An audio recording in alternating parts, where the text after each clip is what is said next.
Don't sit this one out. Do something. By chance of fate, you are alive at an absolutely critical moment in the history of our planet. Carl Sagan. We have to get across the bridge in this crisis, I get. This isn't something that anybody predicted or created. This is a natural disaster, a natural phenomena. This is when your government's supposed to be there to protect its citizens and its property and their property.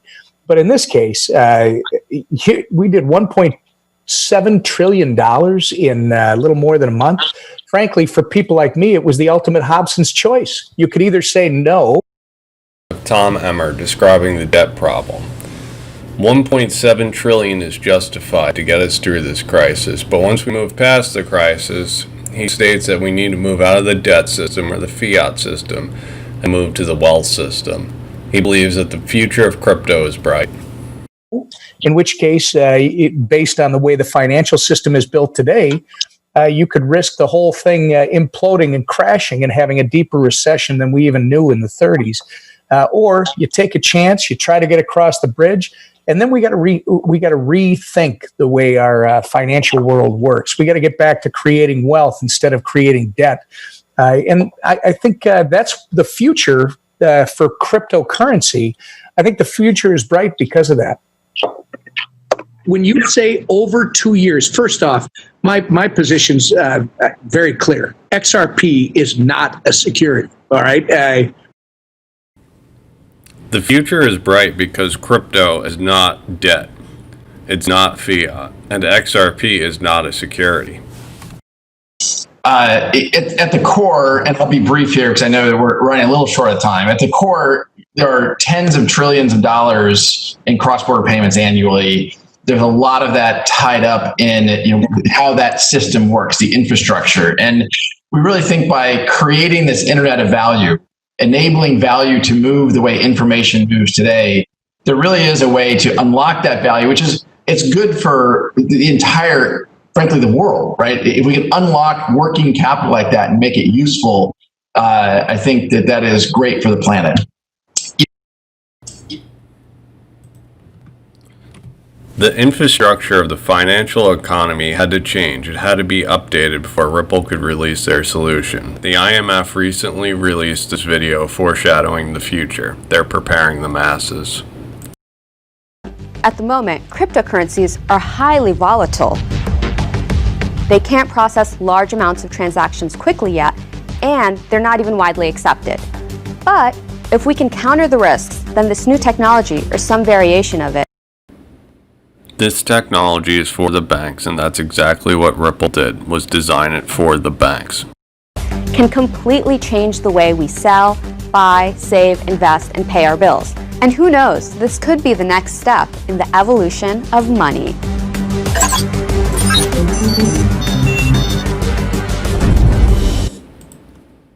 The inflation genie is out of the bottle. There is no turning back from this debt. The technology is updated, and this is the next evolutionary step in the economy. You know, this is a time when Americans are depending on their banking system more than they ever have before. When we made a decision collectively in this country to shut down the economy very broadly back in March, we depended on the banks to deliver benefit payments in the form of paycheck protection program loans and checks sent from the Treasury Department. And the problem is we were sending those across 19th century banking rails. Many people said that it took days or sometimes weeks to receive their payments. And my vision is that we need to get to a place in this country where payments can be transmitted virtually instantaneously, where errors can be eliminated. And it turns out technology exists today that can help us do that. So we need to get there, I think, sooner rather than later. You heard them, folks. The technology is here, and they need it. It's kind of the early days of crypto and has been very focused on partnering with the kind of existing financial industry and focused on solving a real problem around global payments. I got a certain amount of joy, and it was in the Q&A session here, that Brian Brooks, the interim head of the OCC, referenced something I talk about. Well, Julia, you make a great point that SWIFT is one of the most ironically named organizations in the world.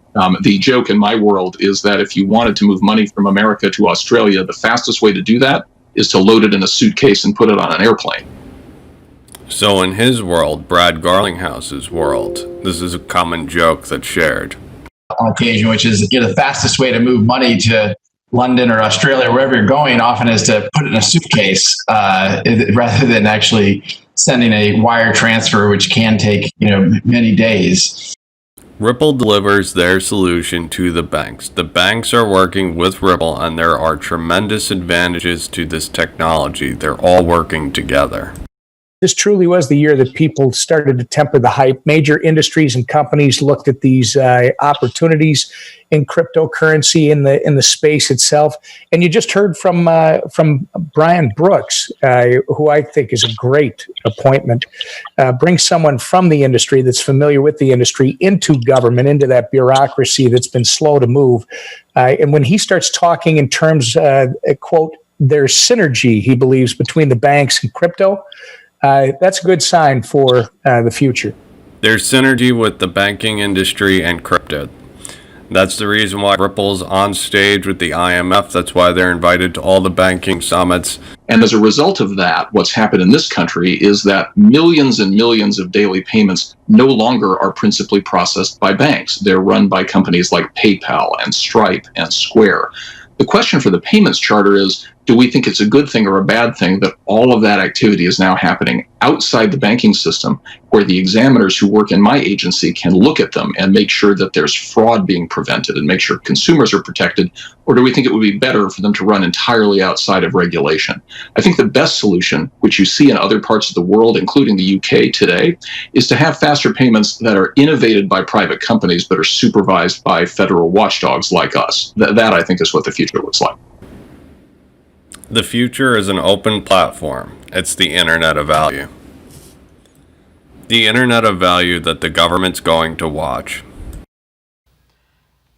Here is, in this bill, all Federal Reserve banks shall not later than January 1 of 2021 make digital wallets available to all residents and citizens of the United States and to businesses domiciled in the United States.